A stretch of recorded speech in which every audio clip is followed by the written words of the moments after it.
first potato.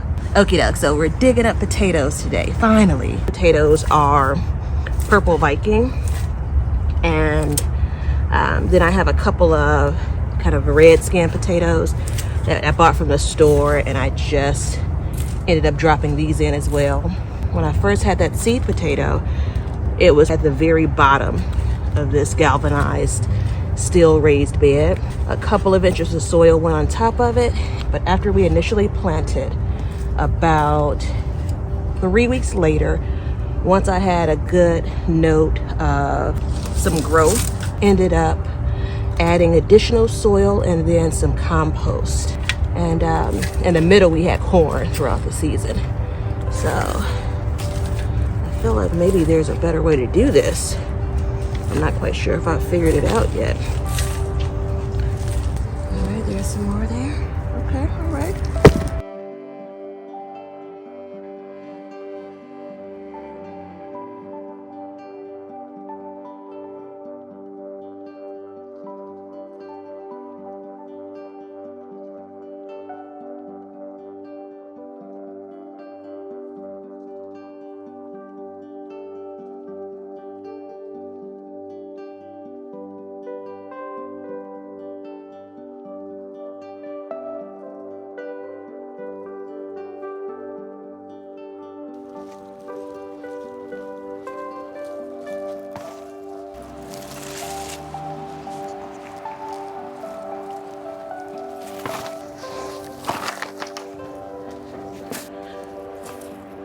I have 5-gallon bucket, 7-gallon grow bag.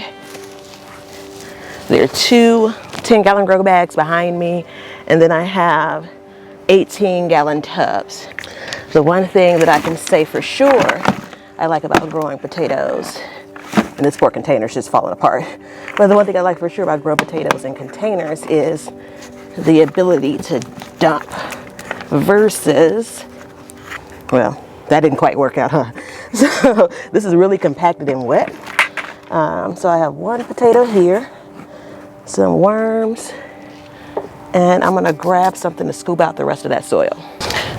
Okay, so I'm just gonna dig around it here. I don't, at this point, think there's gonna be much to pull out with the exception of worms, which is frustrating, but what are you gonna do? So 1 single potato. Let's move on where we're a bit more hopeful. 7-gallon grow bag. Let's see. I really want to pull the leaves off. All right. Okay. So there is a potato directly under the leaves. Let's hope this is not a 1 potato wonder. Hey now. All right, so let me see if I can get you close. So these are kind of just sitting on top here. So I'm just gonna dump this out and see what we get. And I got this little tractor, this little container from, the black one from, like Menards or something, which is like a regular home improvement store. All right, 2 potatoes, the 2 we saw. 3, this is the Purple Viking. And let's see here.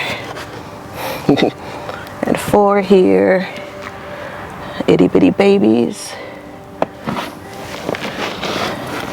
That's not a lot for a 7-gallon bag. I just can't quite figure out what I should be doing differently. As I look, I don't remember it. That's probably like 1 seed potato that was in there. There's another. This one has some riding spot, so we'll put that aside. All right, we're gonna move on to hopefully bigger and better. So we still have some leaves here. All right, that's a little bit more promising. So let's see. These are more of the purple Viking, I think, or maybe red potatoes. It's hard to tell now.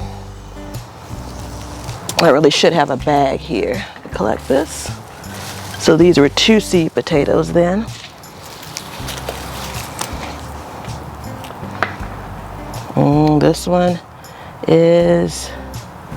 This one's rotted. Babies here.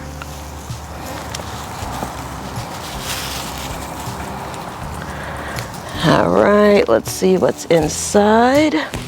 If there's any more goodness.